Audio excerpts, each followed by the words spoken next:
Good morning. Welcome to Talking Movies. I'm Spling.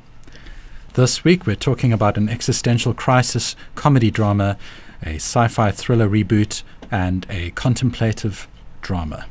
Starting off with a new release, While We're Young. A middle-aged couple's career and marriage are overturned when a disarming young couple enters their lives. It's from writer-director Noah Baumbach. He's best known for The Squid and the Whale and Francis Ha.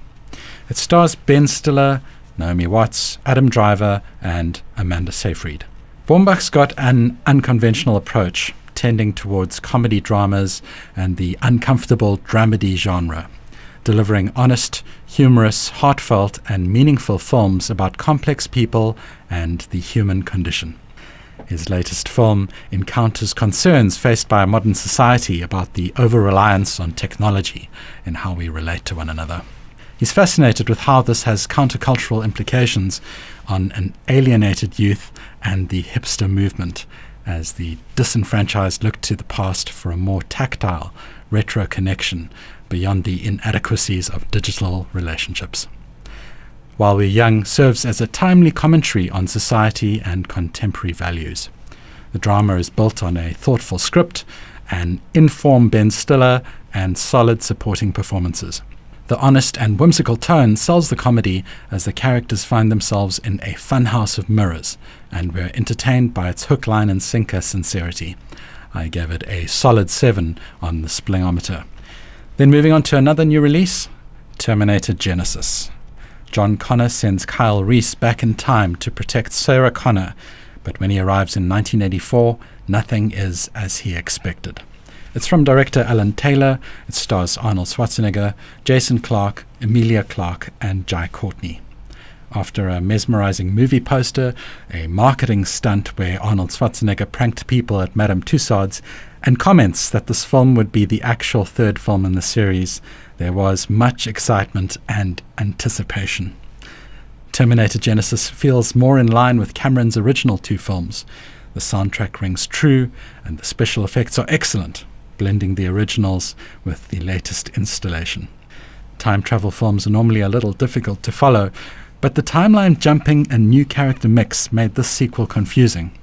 Not discordant enough to derail the spectacle and entertainment value, but probably enough to warrant a second viewing just to get a grip on the sequencing.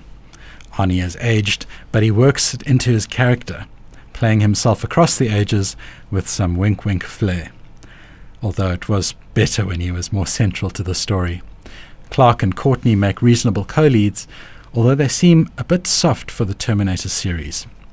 Overall, though, it's an enjoyable, confusing, mostly satisfying Terminator reboot. I gave it a satisfactory 6 on the Splingometer. And finally, a new rental, Cake. Claire becomes fascinated by the suicide of a woman in her chronic pain support group while grappling with her own personal tragedy. It's from director Daniel Barnes and stars Jennifer Aniston, Adriana Barraza, and Anna Kendrick. Jennifer Aniston's strong lead performance raises the bar in this slow-boiling cathartic drama. This performance was nominated for a Golden Globe and could just as easily be nominated for an Oscar. She's made a full physical transformation, put on weight, altered her image completely, and immerses herself into the character of Claire, almost playing an antithesis of her celebrity. Cake is a haunting and contemplative film. It's been quite beautifully shot, dipping into a haze of its own, as our lead character finds comfort in alcohol, painkillers, and drugs. We journey with the character. She self-medicates, tries therapy, and finds comfort in those close to her in an attempt to overcome her downward spiral. She shares a touching mother-daughter bond with her maid. While there's a dark comic edge to Cake, it could have been used more effectively to relieve and contrast the slow, depressing mood. You empathize with her as she goes from stage to stage, despite her attitude, and while Cake wallows, it doesn't tip into melodrama, thankfully. I gave it a solid 7 on the Splingometer. So just to wrap up, While We're Young, a funny, thought-provoking and honest comedy drama, a solid 7, Terminator Genisys, an entertaining albeit confusing sci-fi thriller with first-rate production values, a satisfactory 6, and Cake, a dreary drama lifted by a strong lead performance, a solid 7. For more movie reviews, interviews, and features, visit spling.co.za or check out spling.mobi on your mobile phone. And remember, don't wing it, spling it.